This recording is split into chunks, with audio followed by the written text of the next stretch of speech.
Thank you, Speaker. Just one SQ for Minister.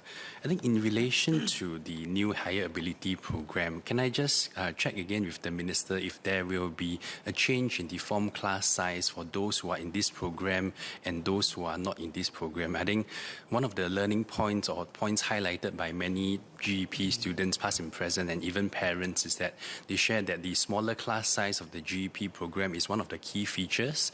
And I think many educators themselves have also expressed a desire for a smaller class size so that they'll be able to, as Minister said, develop each child to their most highest potential holistically. And I think having that smaller class size will enable them to better do so. Thank you. First, I think many of us talk about class size, and I want to perhaps lay out the context of what we mean by class size in today's Singapore's education context. It is true that we organize our class sizes generally on average between 30 to 40 people, depending on primary school to secondary school level. But actually, if we visit our schools, as I do regularly, you will find that in today's Singapore education system, we have class sizes from a few, like 5, all the way to 40. It all depends on the needs of the students. For the higher needs students, on both ends of the spectrums, we will tend to have smaller class sizes in order to cater to their diverse needs. So that's the first point. So today we have a range of class sizes. There is no one-size-fits-all class size because it all depends on the needs of the students. In fact, for some of the very high-need students, we have pull-out classes for 1:1, 1:2. Those are for the higher need students. Now, having said that, then let me take a step back and explain how we manage this issue of class size with the finite resources that we have. If we look at the OECD reports, and if we look at many of the studies overseas, the main determinant of the quality of our education system, as I explained yesterday during the adjournment motion, is not necessarily the class size. The main and most important determinant of the quality of our education outcome is the quality of our teachers and how we support them to enable them to use the most effective pedagogical tools for the different types of classes. Now, assuming that this is the average class size that we have resources to for the entire system, how do we resource it? We can't change the average very much because in every society, there are only so many quality teachers that we can recruit. If we expand the numbers, we don't want to compromise the quality. So if we can't change the average, what we need to do is what I call we tilt the curve. How do we tilt the curve? For the higher need students, we have smaller class sizes to cater to their needs. But on the other hand, we must learn to leverage on technologies to allow other class sizes that are not so high needs in order for the students to do learning on their own to complement what the teachers are teaching them. So today, actually, there is no such thing as an average class size in our school system.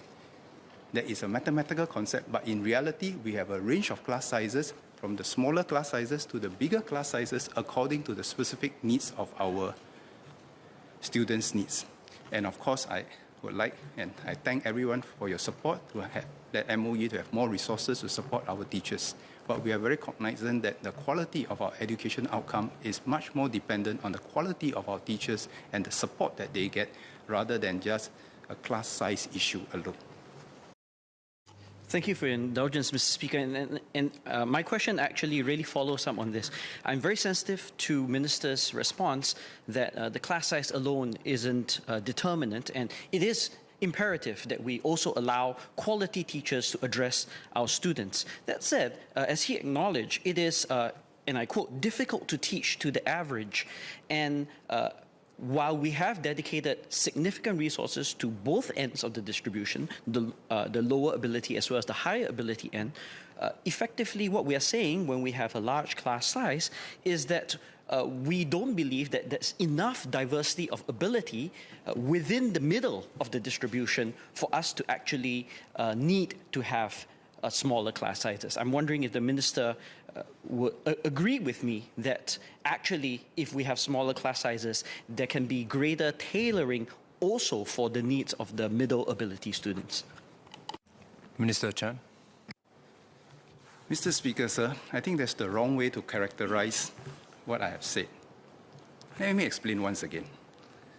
And let me share what MOE is trying to do. We can all agree that the quality of our teachers are most important. We can also all agree that there's a finite number of quality teachers within any system. MOE will be very happy to be able to recruit many more quality teachers if we can do so. And we will continue to do so, and we will continue to expand our recruitment, whether is it from the young graduates to the mid-career people, to expand our teaching pool. But no matter how many teachers that we have, it comes back to this concept. We are not applying all the teaching resources evenly to all classes. Which class requires what class size depends on the needs of the students. It doesn't matter whether is it one end of the spectrum or the other end of the spectrum or in the middle. The same concept applies. Then the question is, how do we break the trilemma, what I call the trilemma of any public education system?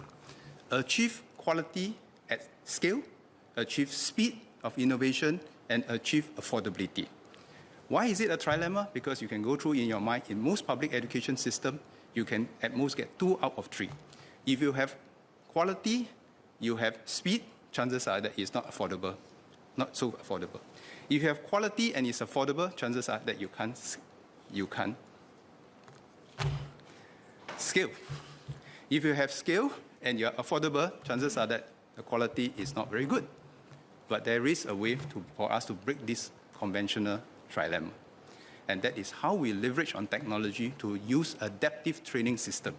Adaptive training system will be the way that we can break the conventional trilemma where we can want to achieve quality, speed, and affordability. What is an example of adaptive training system?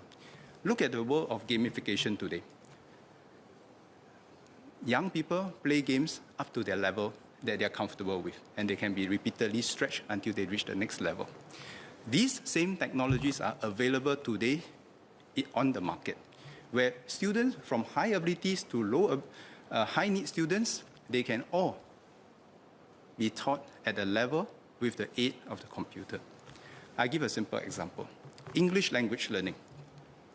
In Northlight School, they are higher need students, they need time, they need many more practices in order to get some basic fundamentals right.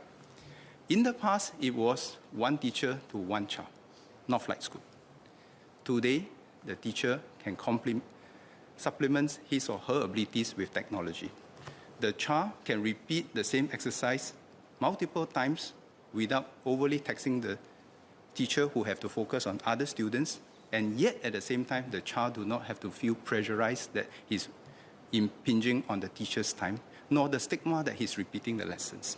That same technology can be used for the middle or the high-end students, where people use the same technology to improve their language proficiency according to the levels that they are at. So for us, I think we need to transcend this debate about whether class size or not class size. In fact, in one of my speeches recently, I have shared with NIE, the National Institute of Education. We gave ourselves this challenge. If in medicine, in the future and now, we can produce a batch of one, that means medicine customized to the one person. In education, can we one day, asymptotically, can we one day arrive at the holy grail whereby our students can have the pedagogy of one? Actually, it's not so far-fetched, because the pedagogy of one means mass customization according to the diverse abilities of our students, complemented by technology using AI, data science, and the science of learning. This is the vision of how we want to go forward, to break the conventional dilemma whereby we have finite numbers of quality teachers that will allow us to scale, achieve quality, and make sure that it's affordable. So whether is it one end of the curve or the other end of the curve or somewhere in the middle, we will try our best to complement our best teaching resources with the best technology in order for us to mass customize accordingly to bring out the best in each of our students.